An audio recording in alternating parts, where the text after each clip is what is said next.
दोस्तों, उन्वान है हकीकी कामयाब कौन है। कुरान पाक और हदीस की रोशनी में अस्सलाम वालेकुम मुअज़्ज़िज़ नाज़रीन, हमारे चैनल पर आप सबको दोबारा खुश आमदीद।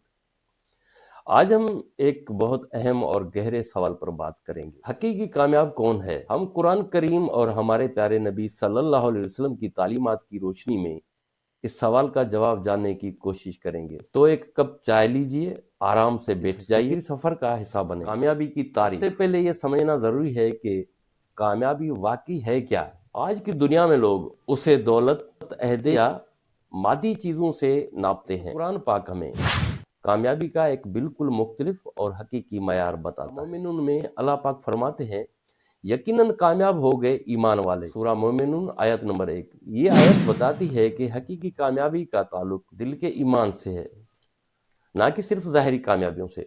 कामयाब लोगों की खुसूसियात। अब सवाल ये है कि अल्लाह की नज़र में कामयाब लोग कौन हैं।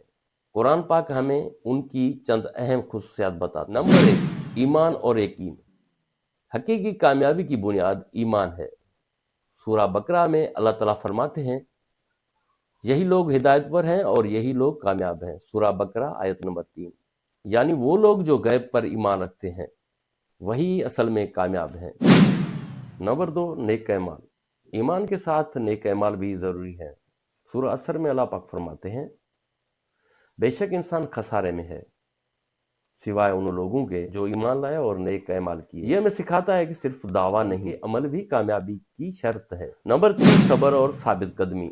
जिंदगी आजमाइशों से भरी हुई है। सब्र एक बहुत बड़ी खूबी है।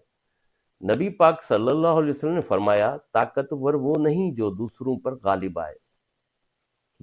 गालिब आए, बल्कि ताकतवर वो है जो गुस्से के वक्त अपने आप पर काबू पाए। सही बुखारी। ये हदीस हमें बताती है कि असल ताकत और कामयाबी नफ्स पर काबू पाने में है। शुक्रगुजारी की अहमियत। कामयाबी का एक और अहम पहलू शुक्रगुजारी है।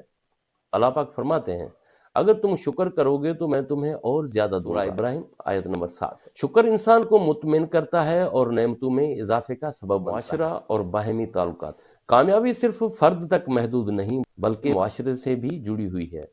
नबी पाक सल्लल्लाहु अलैहि वसल्लम ने फरमाया, इसमें मोहब्बत, रहम और हमदर्दी में एक जिस्म की मानिद है।